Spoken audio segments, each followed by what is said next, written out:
Hello, everybody, and welcome back to another episode of In the Corner. I'm Cash. Today we have episode 108. It's been a week. We've had a lot of announcements been made.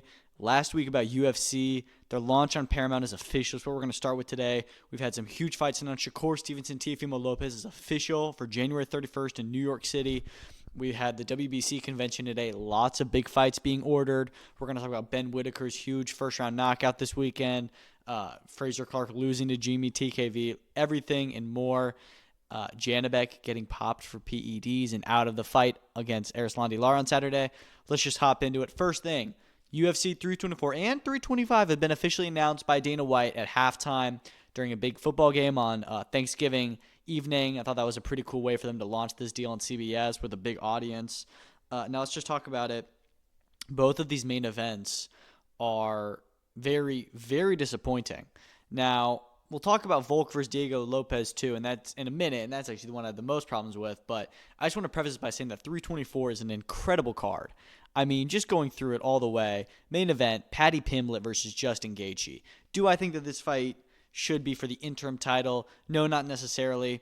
It obviously broke that Ilia Topuria will not be fighting in the first quarter of 2026 because he's going through some personal stuff in his life right now. And, he's taking a little bit more time out of the cage, which, you got to do what you got to do. Obviously disappointing for us fans, but it's whatever. We all understand why. But it's definitely disappointing, just as a fan, because we don't get to see the champion defend his belt. But this is really frustrating that it's for the interim title because the fight itself is great. It's frustrating because Arman Tsarukyan has just been left in the cold. He said he was ready to fight in January. He's absolutely number one for that belt. He should be next in line. And to be honest, if they end up, say Ilya is ready to fight earlier than expected, March or April, I say you do Ilya versus Arman, and then, the interim champion just sucks for them, and then they'll fight later in the year. That's what I think should happen because right now how it's pacing to be is we're not going to see the winner of this fight ready until probably around May at the earliest, and then we'll see them fight Ilya, and then they won't fight. Arman won't get to fight for the title until the end of next year, meaning he's going to spend another year out of the cage because there's no one for him to fight. He's already proven he's next in line for the belt. It just doesn't make any sense to me, and he's really getting done over here. But hey, that's what happens when you get your title shot and then you back out of it with an injury last minute. The UFC and Dana White really did not like that, so they're kind of punching him here for it. As for the fight itself, I think it's great. Justin Gaethje kind of getting what he wanted. He wanted to be able to be put in line for that title. He said otherwise he would retire, so he's kind of getting a title shot with this. As for Paddy Pimblett, does he deserve a title shot? No, but he's just super popular, so I'm not really surprised he's getting one.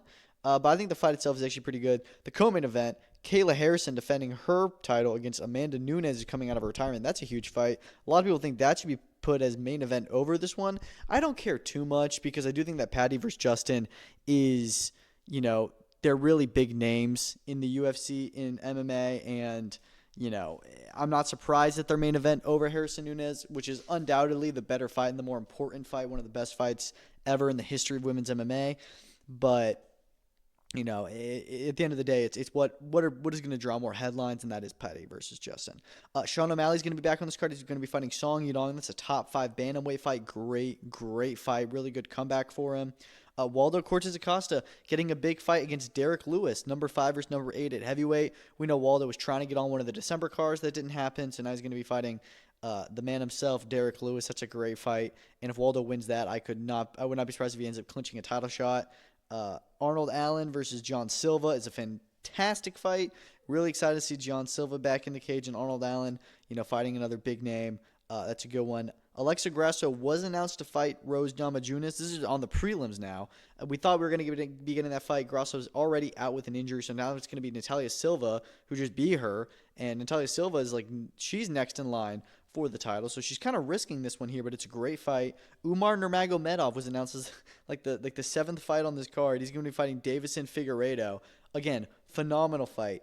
I do think that Umar, well, I wouldn't say it's a phenomenal fight. I think Umar wins this pretty handily, but this is 1,000% a number 1 contender fight. If Davison Figueiredo wins this, somehow he will definitely get the jump to number 1, and he'll end up fighting Merab next. I don't think that he's fought Merab before, so that would work out well. Otherwise, Umar's going to get his rematch, and then probably Sean O'Malley Song Yudong winner they have one more fight and then they're in line for the title. But yeah, I really like this fight between Umar and Deiveson Figueiredo. I think it makes sense. And then Ateba Gaethje versus Andre Pouliev is also on this card. So all incredible fights. The best part about it too, no pay-per-view, and the even better part, 9 p.m. start time. Who does not love a 9 p.m. start time?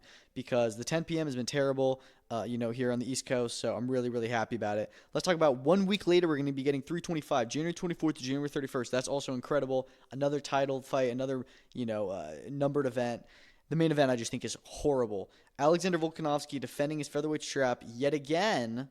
Well, he's not defending, but he's fighting yet again Diego Lopes, who obviously he fought that was Volk's last fight in April. Volk has not fought since winning against Diego Lopes in quite dominant fashion. I had that fight, I think 49-46. I think most people did. It was not a close fight. It was a fun fight, but one that Volk certainly won. So I don't really understand why Diego's gotten the title fight here when you have Lerone Murphy, who's coming off a huge knockout and is on a huge win streak. Lopez is on a one-fight win streak. And then you've also got Movsar Evloev, who's another undefeated fighter, similar to Murphy, although he's not as exciting. Not as many people want to see that fight. It just doesn't make any sense to me why they got skipped over. Besides, I was thinking, well, maybe they just weren't available and the UFC needed another fight. No. Lerone was ready. Movsar was ready. The UFC switched it up. It was going to be Lerone versus Volk in December. And then they told Volk, hey, can you wait until January? We're going to do Sydney. And he's like, okay, cool. And then we do Volk versus Lopez, and they push Lerone Murphy out of the way. I don't get it. It makes no sense. I guess the UFC just really trying to push Diego Lopez, and it does kind of bring up a question of this new Paramount era. Is it no longer about legacy? Is it more about and who is the best fighter? Is it more about a popularity contest with Arman getting pushed over in favor of Paddy Pimblett and Justin Gaethje? Movsar Evloev and Lerone Murphy getting pushed over in favor of Diego Lopez. It kind of seems that way. I think this is one of the most pointless fights in UFC title history. It just doesn't make any sense why they would do Volk and Diego Lopez again. And even Volk was saying that it wasn't like it was Volk who chose it. The only people who made this decision were the UFC for no reason. Even Diego Lopez, a few months back, after his win against Silva, said, yeah, I think Lerone Murphy should get the next title shot. It just doesn't make any sense. So hopefully they can fix this and they can at least get Lerone and Movsar to fight in the meantime so we can get a number one contender fight there. Have no doubt about who gets the next title shot. But yeah, I just think it's so stupid that they're doing Alex and Diego again. Moving on from UFC, though, let's talk about Shakur Stevenson, Teofimo Lopez. Huge fight just got announced. January 31st, New York City. Likely Madison Square Garden has not yet been announced. I hope it's there because we don't get enough boxing events there. And this one's perfect. It's Newark versus Brooklyn. I mean, that is the perfect fight to put in MSG. They will sell it out. These are two of the five, I guess the five kings you could say. Some say, is it four, is it five? I think it's Teo, Shakur, Ryan, Devin, and Tank. And, these two are two of the best fighters in their 20s, and they're both climbing into that pound for pound. I mean, Shakur is a pound for pound fighter, I think. I think he's in my top 10. I don't think Teofimo belongs there just yet. As for this fight, it's going to be for Teo's WBO super lightweight title. Shakur will remain WBC champion. We'll talk a little bit about what's going to happen at lightweight with the WBC in a minute, but Shakur is going to hold on to his belt. He's just moving up for this fight. Maybe he'll come back down. We'll see. And that's the only thing that is the only reason why I'm not fully confident Shakur beats him is one, because Teo is very good and he always shows up in big fights. But, it's also Shakur moving up to 140 for his fourth division, fourth shot at a world title in a new weight class. I do think that Shakur wins this fight. I'm about 70% confident in that pick. Maybe 65. But I really think Shakur is so good. And I think Teofimo is amazing as well, but I just think Shakur is better. I've always thought that. I think Shakur has the potential to beat all of these guys. He's so talented and so hard to figure out, and he's such high fight IQ. So the only thing that worries me is his hands. But I'm really happy this fight is finally happening. It's been in negotiations for like 2 or 3 months. We weren't sure if it was going to happen just because it was getting close to that, we're hearing it was finalized for like 8 weeks. And I was like, we're about 8 weeks out from that date now. Are we going to get a fight announced? And sure enough, the Ring 6 card in New York City, one of those DAZN pay-per-view, DAZN Ultimate fights. And, what a way to start off 2026. That January 31st is looking insanely loaded. We're going to have Shakur versus Teofimo, Alex versus Diego Lopez too. We're going to have Xander Zayas versus Abbas Burrow. There's rumors of a PBC fight. We had Jermall Charlo say that apparently he is going to fight Caleb Plant, and the date is looking like it's likely January 31st. So people think that Rolly versus Pacquiao is on that date. We also just saw that Rolly put in an exemption or requested one to get out of his mandatory with Shakur Stevenson, who, I would like to see Rolly Pacquiao, but Giasov really deserves that title shot. And Caleb playing Jamal Charlo, I think it makes perfect sense to make that fight now. So hopefully it does happen. I just hope it's not all on the same night. You've also got Zayas versus Barao on that date. You've also got Bakar Murtazali of Josh Kelly, and it was announced that Adam Azim is going to be returning and headlining in London on that same date on BBC. So just way too much going on in one day, but it's going to be an awesome day of combat sports. Moving on from there, let's talk about the fights that we had this weekend. Ben Whittaker, statement-making performance in his Matchroom debut, first-round knockout against Benjamin Gavazi. We all kind of saw this coming. I don't think we all saw it coming in that regard necessarily. I was excited to see this. I think that Ben Whittaker was likely everyone's pick to win it, probably by decision or late stoppage, but he came out and showed he's got power, which has been a big criticism of his. Does he really have the power? And now it's 2 fights with Andy Lee, 2 knockouts within the first 2 rounds. So he's really had a pretty good 2025, turning around his controversial fight with Liam Cameron last year. And yeah, I mean, he says he's not too far off from a fight with David Benavidez. I don't know, maybe cool there. It seems like their plan is to have him fight on the undercard of a big fight in the beginning of 2026, the first quarter, and then have him headline again in the summer or late spring in the UK against some kind of big name, probably like a Craig Richards, Dan Aziz win or something like that. Willie Hutchinson, Ezra Taylor, maybe they can get that one going. With Queensberry, who knows? But what was interesting is that today the WBC ordered Joshua Buatsi and Ben Whittaker in a WBC lightweight eliminator. Obviously, David Benavidez is going to be moving up in his next fight, to go and fight Zurdo Ramirez on May 2nd. That's the plan. And WBC is trying to figure out, okay, what can we do in the meantime? So they order him and Buatsi. Big fight. I would like to see it. I'm not going to lie. I don't think it happens just because Matchroom has said very much what their plan is, and that plan is not to go into a fight with Buatsi. They said that's like 4 fights away, so I think that they'll probably end up turning down this eliminator, but it is a really good fight. I think that Whittaker can maybe beat Buatsi with how terrible he looked against Zach Parker.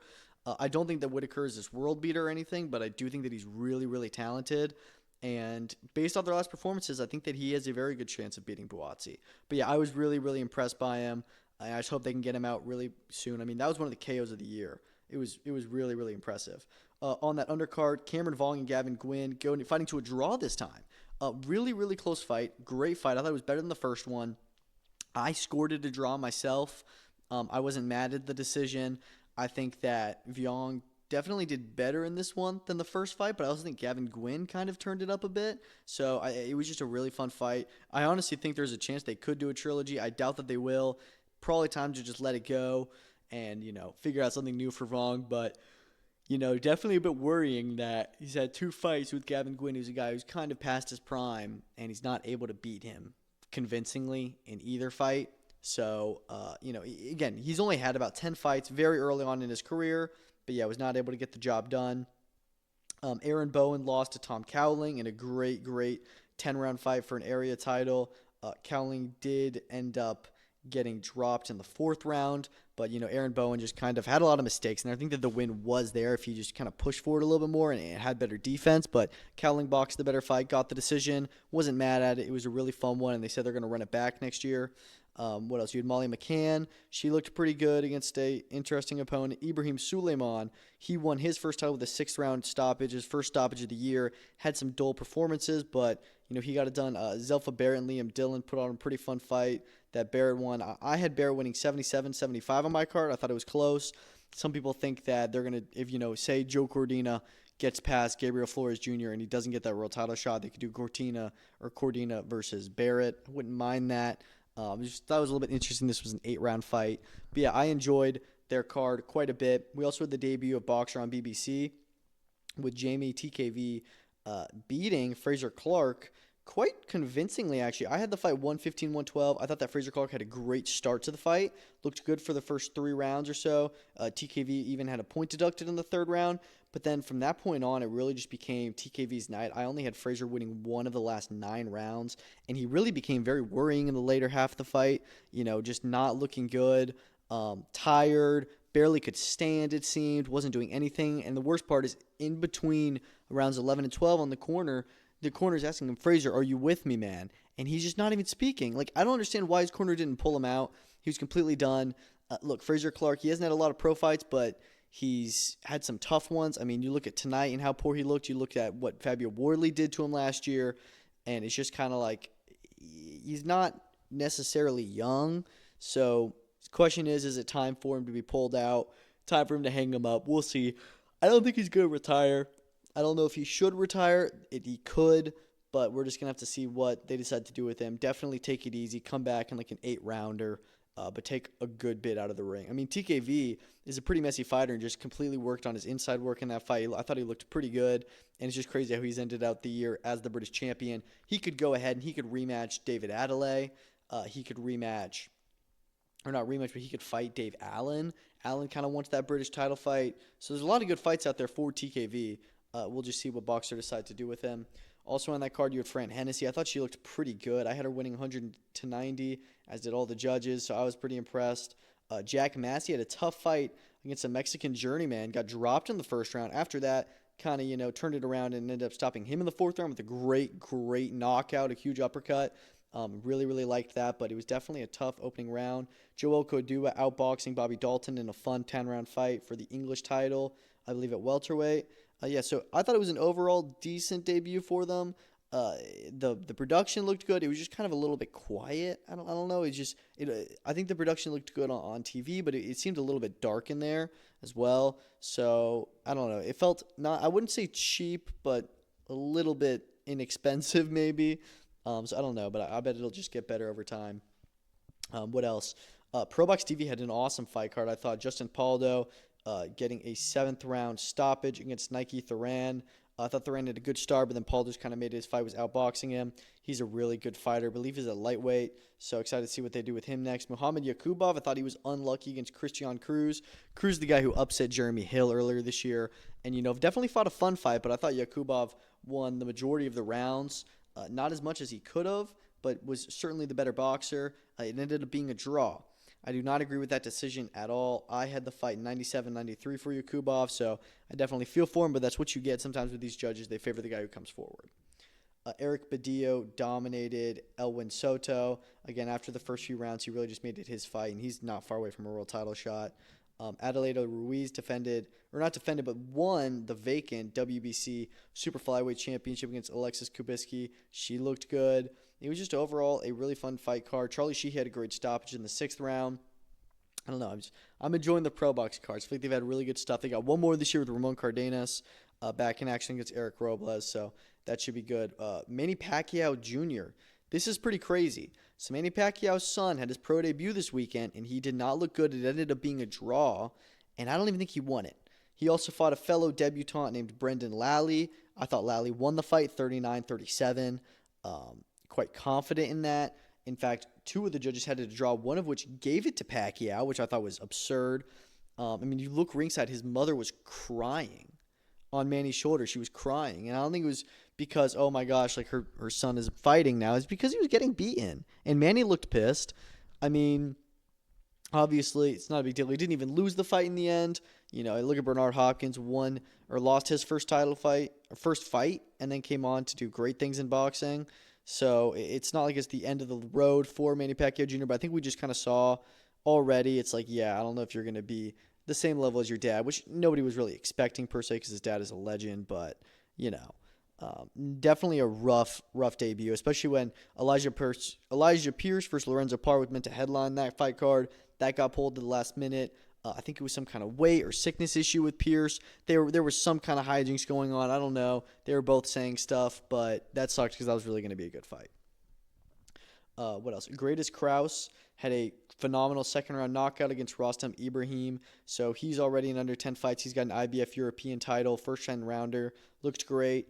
He really is good. I'm curious to see what GBM does with him next. See when they put him into a real fight. They're saying, he can beat Ben Whittaker. So, okay, have him fight Ben Whittaker. I don't know. But he's in. Now that he's got that title, he's going to be ranked probably, and he's going to have to fight real guys, not just tin cans. Huey Fury also had a fight on that card. Wasn't able to see it, but apparently Michael Webster just quit after 1 round. Got hurt or something. I'm not really sure. So that was a little bit disappointing, I guess. Konstantin Urso headlined a top-tier card, won every round against Ryan Amos. it was just kind of a boring fight, but I would like to see Urso fight probably the loser of this McCormack-Walker fight this weekend. I assume Pat McCormack will likely get the win there, and then he'll go on to a pretty big fight at welterweight. As for Conor Walker, I think this is great. That'd be a great fight for him to come back and defend his British against the Commonwealth champion to try and unify those. Again, obviously, Walker hasn't lost to McCormack yet. I'm just kind of predicting that's going to happen. On that undercard, Yasser Al-Ghana and Mikey Broughton fought. Pretty good fight. Al-Ghana did get the decision. I had to draw. I thought it was a pretty close English title fight. Malik Zanad got a win. Tianga Muksanga, second pro fight already in 8-rounder. He had a good stoppage. I thought that Stevie Levy had a great 4th-round stoppage against her opponent. It was actually a pretty fun card for a top-tier York Hall show. I enjoyed it. But that's all the fights that we had this weekend. Let's jump over and let's talk about some more news. Starting with some wild news, actually. Discussions are apparently underway for a Katie Taylor-Ronda Rousey fight in Vegas on Netflix. Yes, you heard that right. I don't understand why. Obviously, money and money talks, but it's just kind of weird. I don't know, man. I really, really don't know. It's clear that Katie Taylor is essentially retired. Because there's no point in her, if she's going to go on and fight Amanda Serrano, she's not going to fight Amanda Serrano. But, somebody like that, if she's going to go fight Chantel Cameron again, I don't know, that she would, go and take this fight against Ronda Rousey. I think she just wants to make money. Netflix is wanting to put up the money for it. I don't know who'd be promoting it. I don't think it'd be Matchroom. Maybe this is MVP. Is she with MVP now, even though she's definitely with Matchroom still? I don't understand. I don't know how much to believe this, but Katie Taylor said that she's down to fight Ronda Rousey. Obviously, Ronda Rousey's a huge name, bigger than Katie Taylor. It'd bring in a lot of eyeballs, a lot of casual eyeballs, but Ronda Rousey, I don't know when the last time she fought was, and Katie Taylor is one of, if not the greatest female fighter of all time, or at least boxer. So I would have to think that Katie Taylor wins every round against her. It's not even close. So I have no interest in this really happening, but I would watch it. It'd be funny. What else? Janibek Alam Connolly, very disappointing, got popped for PEDs this week. His fight with Erislandy Lara is off. They've already brought in Johan Gonzalez, who obviously had the great win over Jarrett Hurd earlier this year, so he's going to get a world title shot. Don't think he deserves it, but he was ready. Someone's got to fight Lara. Glad Lara's still fighting. And honestly, I think that Lara's old enough and Gonzalez brings enough fight. He actually does have a chance against Lara. I would obviously not favor him in that fight, but he's got a decent shot. I'm more so just upset with Janibek because this guy is the most feared guy in boxing, one of. Nobody wants to fight him. And then he finally is going to get a big fight, and then we find out that he was cheating. Obviously, he's denying it. He's saying, and we should, let the investigation play out, let him, try and prove himself innocent, but they're usually not innocent, and maybe it was a contamination. I'm not sure, but we will not get the most important fight in the middleweight division this weekend. We're going to have to wait again a very long time for Janibek to fight and then for them to reorganize unification for him if he's even able to hold on to his belt. So we're going to see how serious this drug testing was and if it's legit and if he's going to get in a lot of serious penalties. He may lose his belts. It's just frustrating to me that it's becoming a more regular thing, not only in boxing and fighting, but among boxing champions. Subriel Matias just recently in the last 2 weeks also got popped for PEDs, and it's just really unfortunate to see that champions are either getting contaminated or are, cheating. And I hate to see it, especially for these guys who, are always looking for tough fights and aren't able to get them. And then you finally do and you have to ruin it for yourselves. So we'll see what happens with it. Obviously, you're going to have to wait and see. But it definitely does hurt Saturday night's card because that was probably the most important fight of the card in terms of belts and such. What else? Alexander Usyk says he wants to fight Deontay Wilder. Now, I've seen a lot of different reactions to this. A lot of people are saying, let him. He's Usyk. He's beaten everyone. He deserves his time to just kind of choose one easy fight that's a legacy fight, that he can put on his resume. And I don't hate it for that. I just also feel like Usyk is the best fighter in the world, and Deontay Wilder is so far past his prime that he still needs another fight to prove that he's still should even be allowed to be fighting. And you put him in there with Alexander Usyk, he will clear him out in 4 rounds. And it's just not even close to competitive. I don't even think Wilder's a top 50 heavyweight at this point. He's more competitive with Dave Allen than he is with Usyk. It just makes no point into the actual sense of making that fight happen. I understand why Usyk wants it. I really don't have a lot of interest. I'd rather Usyk fight someone else. I'd much rather him fight Wardley. That's not going to happen, we know. Maybe Caballel, even Parker, dude. I don't know. It's just, I don't know. I would still watch it, And Wilder does always have that puncher's shot, but I think that puncher's shot is gone now. I think that there is very little possibility he wins this fight. But you know what? Let's talk about the WBC convention. Some very big news came out of it, the biggest of which, Terrence Crawford has been stripped of his WBC super middleweight world title. He won against Canelo, and that is because he's not paid his sanctioning fees for either this fight or the Madrimov one. WBC don't like that. They said that they even allowed him to fight for Dirt to pay a much lower percentage of the usual sanctioning fees because he was making so much with the Canelo fight. They didn't want to take away too much of his purse, and he still refused to pay that. Or didn't refuse to, but just never did pay that for either Canelo or Madrimov, both those fights. So they stripped him, and I'm not overly mad at it just because he was never going to defend those belts. He was never going to fight at 168 again. I expect he'll either vacate or be stripped of all his other belts. And in fact, I hope he vacates them soon so we can just get all those, belts fought for with new champions and such. But they've ordered Hamzah Sheeraz to fight Christian Mbilli. And I kind of love that fight, if I'm being honest. I think that's maybe the best fight in the super middleweight division, not including Canelo or Crawford. They may be 1 and 2 in there. Lester Martinez, obviously, is going to be in line to fight the winner of that. Mbilli is the interim champion. I don't know if this means he's going to get automatically upgraded or if they're just fighting for the vacant belt. That's what the announcement said. So, I don't know. That's a great, great fight. I hope they can get it organized pretty quickly because that is 2 big punchers, 2 undefeated guys, and it would be absolute carnage to watch them fight. Probably the best fight in the super middleweight division among active contenders. I love it. I really do love it. They also ordered Moses Atauma to fight Lawrence Okoli. Okoli obviously is ranked number 1 with the WBC for whatever reason. I don't know. I think Okoli is decent. I don't think that Moses is going to take this fight. They talk about everyone's wanting to avoid him. This is his second, or actually I think this is his 3rd fight getting ordered for like a number 1 contender fight for title eliminator. And we'll see if he actually ends up taking it, but it is not a bad fight. They obviously both have fights coming up. We still don't know who Okoli's fighting on December 19th in Nigeria, but hopefully we'll hear about that soon. Like we mentioned, Buatsi and Whittaker have been ordered to fight each other while Benavidez fights Zurdo. That's a good fight. I also forgot to mention Ben Whittaker's house got broken into during his fight against Benjamin Gavazi, which is crazy. I know that's a thing that happens sometimes when people know these athletes are going to be on TV and stuff and they won't be at home. They'll go and break into their houses. He lost his IBF international belt. They stole that, so that's messed up. It's just crazy. Conor Benn has officially been ranked number 1 at 147 pounds, and he's now been confirmed as mandatory for the winner of Mario Barrios and Ryan Garcia. I don't mind it. I am curious if he takes a fight in the meantime or if he'll just wait until after February 21st to see that one, closed out. He does. I would like to see either of those guys. He'd be very competitive in a fight against. So not mad at it. I'm just curious if he's able to make 147, especially when you consider he hasn't fought at that weight in like 3 or 4 years. How he got ranked, but whatever. Speaking of that, Carlos Adames was ordered to defend his title against Myram Nursultanov. Nursultanov, who has not fought in over 2 years. Why is he getting ordered to fight? He should be removed from the rankings after a year of inactivity, I think. So that's just ridiculous.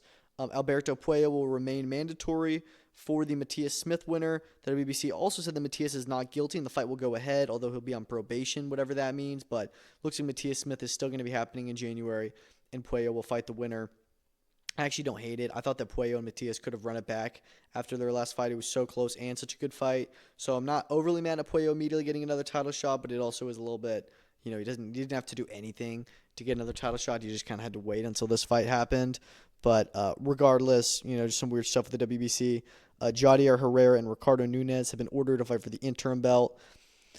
This makes no sense. Obviously, we mentioned Shakur is going to be out of 135 for a bit. He's going to go up and fight Teofimo Lopez. Because of that, they are going to need to do something with that interim championship or with that WBC belt. So they'll have an interim belt. I just don't get why it's Herrera fighting Nunes. This is a fight that has already been talked about and apparently was supposed to happen in October.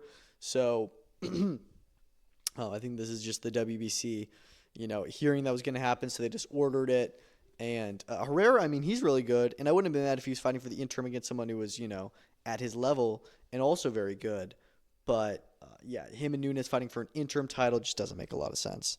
Another thing that doesn't make a lot of sense, Tenshin Nasukawa, who just lost less than a week ago, or a little bit over a week ago, I guess, has been ordered to fight Juan Francisco Estrada in a WBC bantamweight eliminator. Yes, so Nasukawa, who just lost to Takuma Inoue, is already being ordered to rematch him, essentially, if he gets past Estrada, which he likely will because Estrada is at the end of his career. So it just doesn't make any sense why they're doing that besides Tenshin being a star.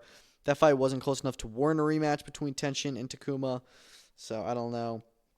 Meanwhile, also bantamweight, they ordered Andrew Kane and Jair Gonzalez into an eliminator. Don't know much about Gonzalez, but Kane is pretty good, so hopefully that's a good fight. They also ordered a final eliminator between Nathaniel Collins and Cristobal Lorente. The rematch was a great fight first time around. Thought Collins was unlucky to not get the win, so not mad they're going to run that one back.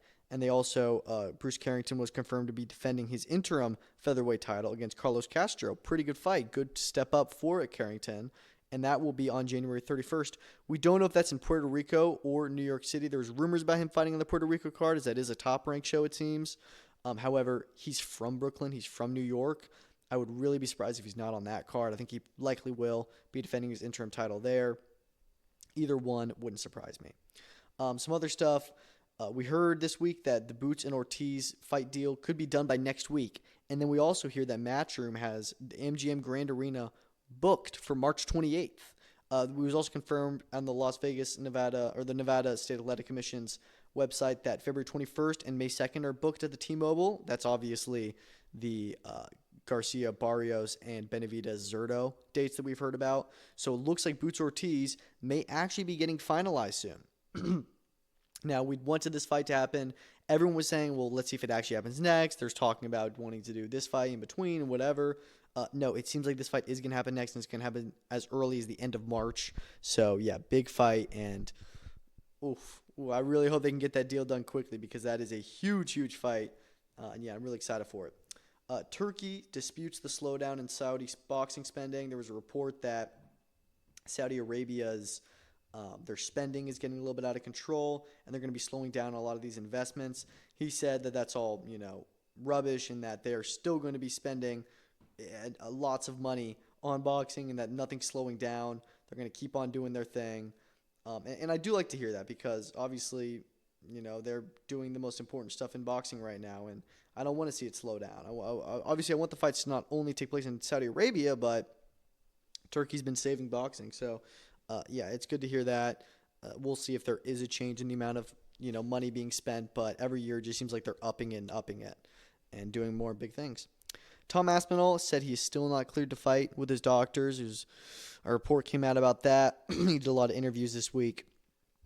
It's very worrying because it's been over a month now. We thought it was just going to be like a week or two, and hopefully they could fight again in January or February. That seems unlikely now. I am curious if he's not able to fight for a long time, if they'll do something about that, and they'll do like Gane versus Volkov for the interim championship while his eye heals. I don't know what they're going to do, but Gane definitely deserves another shot at that belt, and we'll see what they decide to do if this eye continues to worsen and it gets really bad. A bit more on that Usyk and Wilder fight. I'm seeing now that it's actually being targeted for the first half of the U.S., the first half of next year in the U.S., potentially in Las Vegas. So it seems like this actually may be happening. It's not just like an idea. They have maybe this is why Usyk vacated the WBO belt, that he felt, confident that they're going to end up, he's going to be fighting Wilder, and he knew they wouldn't slide with that. I wouldn't slide with that either. I'm actually just, I don't know. I mean, I can't be mad because Usyk does kind of deserve that fight, and it is a legacy fight. Wilder is still a really good name to put on the resume. It's just like, as the best fighter in the world, fighting someone who's so far down the totem pole, it's a little bit disappointing. UFC Brazil briefly announced Max Holloway versus Charles Oliveira for the BMF at UFC 324 and then deleted it right after. Charles said, no, that's not happening.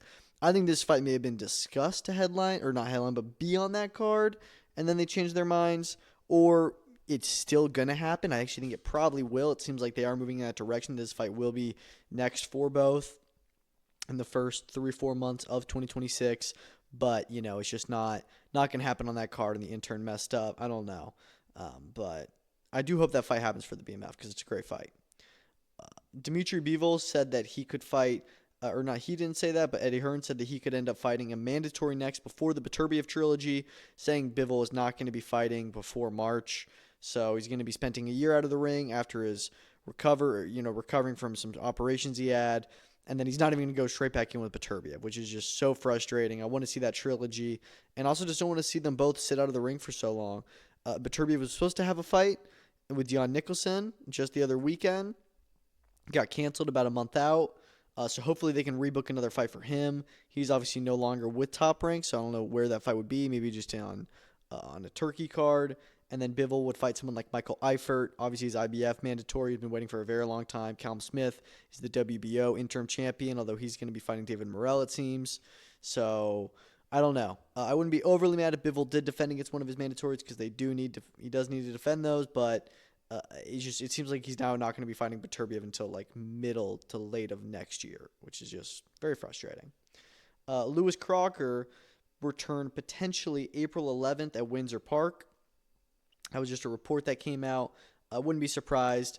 If Conor Benn is very serious about fighting for the WBC, then that'll be that. But if not, I'd like to see him fight Lewis Crocker. Jack Catterall is another guy Matchroom could throw in there to have him fight that.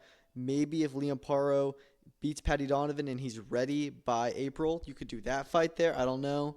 They did do a pretty good crowd at Windsor Park. I'm curious if they still will do as good without another Irish opponent for Crocker. But, curious who he ends up fighting. I'm really not sure. Welterweight is such a weird division. Richard Torres Jr. Agreed to the IBF heavyweight final eliminator against Frank Sanchez. Finally, someone does. He's like the 10th person. In fact, I think he initially turned it down, and then they came back to him because he had a fight on November 15th. Before that, they asked him. He said, no, I got to fight. Now that he's free, they came back. He said, yeah, sure, I'll do it. Don't turn down the opportunities when they come, and nobody else was taking it. It's a good fight. It is one that I think maybe a step too far for Torres at this point. Frank Sanchez's only loss has come to Gaethje Kaylar, and he's a unit. But Torres is a really, really good prospect, so we'll see. But you know what? If Torres is able to beat Sanchez, which is a tall order, he'd become mandatory with the IBF to fight Alexander Usyk, which is just absurd that Torres could be in a mandatory position this quickly and this easily. Sean Strickland said he turned down the fluffy fight 4-3-25 for a few reasons. He said is mainly because he didn't want to fight in Australia, but then also said how middleweight, is kind of screwed right now, and Hamzat's not going to fight for a long time, so it doesn't really matter. I don't know. I do like the Strickland and Fluffy fight. I think that should be made next. It's just a matter of when and where it happens. Obviously not in Australia. He wants that fight in America. So hopefully he doesn't turn around when they bring it around next time for him. Obviously tomorrow we've got the WBC convention. They've got their event in Thailand. It's going to be headlined by Knockout CP Freshmart. It was meant to be him challenging Carlos Canizales for the WBC light flyweight title. Canizales was not able to make the trip to Bangkok, so they have stripped him of his belt, which I think is a little bit messed up, but I get it because they really just wanted a world title fight to take place on this card that they have, and Canizales wasn't able to defend it. They'll just take it from him, and Thamanu Nyamtrong or Knockout CP Freshmart will now just be fighting Junior Zarate for that title. Don't know much about Zarate. I would definitely favor Nyamtrong in this fight. Just feel for Canizales that he was unable to make this trip because that was actually going to be a really good fight, I thought. Ishmael Davis Bilal Fawaz has been announced for February 21st. Just kind of a natural fight. British versus English champion. Davis coming off a string of very tough and competitive fights. And now he's going to get to defend against someone who will actually be a decent favorite against. Although I do think Bilal Fawaz is good and he'll give him some problems maybe. I do think Davis wins this fight. I'm excited for it. Should be good. I think that's going to be co-main event for Wood Warrington too. We also know Dave Allen is meant to be on that card. And then lastly, some other things. Tony Yoka has been confirmed to be on that December 19th Lagos card. Still no announcement for who Okoli's fighting. Maybe they just do Okoli versus Yoka, although I doubt it. That would be a good fight. But yeah, a lot of heavyweights on this fight card with not a lot of knowledge of who they're fighting, and it's just about 2 weeks away. We do know that David Adelaide is going to be fighting Patrick Corte, but you've got Okoli, Adelaide, and Yoka, three pretty prominent Queensberry heavyweights on this card, but they really need opponents, and they're all just going to be fighting tin cans, I'm sure. And lastly, speaking of Queensberry, they've added Bakary Samake, who is the WBC Silver Super Welterweight champion. He's also ranked number 1 with them, so really good fighter. Really good that they've signed him, gotten a another, kind of international European fighter on their stable. He's French, so maybe they're going to do a card in France with him. I don't know, but I think that's a pretty strong signing. Just curious who they end up matching him up with. I don't know a lot of other super welterweights that Queensberry has. Obviously, they've got like Sam Gilly, but he just lost. Outside of him, I'm sure there's someone I'm forgetting, but I don't know if they really have a lot of world-level guys. So maybe he fights on a Turkey card against someone. I'm not sure, but I am curious what they do with him. That is all I've got for today's episode. It was a very big one, a very busy one. We're going to do another at one probably Friday where we'll preview the fights for this weekend. A lot going on. Pitbull versus Roach. Marab versus Peter Yan 2. The final UFC pay-per-view ever on ESPN. Final card of the year. Final big card of the year. Pantoja versus Van on that as well. Matchroom's Monaco show with Masoud versus McGrail. Jayo Patayev fighting Hussein Shinkara. Still no... It seems like there's not going to be any broadcaster in the U.S. streaming that fight as it's not on DAZN. It's on Stan pay-per-view in Australia, which sucks. There's a lot of decent fighters on the card. BKFC has a card Friday night, a really good one. And yeah, so it should be a good weekend of fights. We'll talk about that on the next episode. Tomorrow morning, like I said, you have the WBC Light Flyweight Championship. But thank you all so much for listening. Have a great rest of the week, and peace out.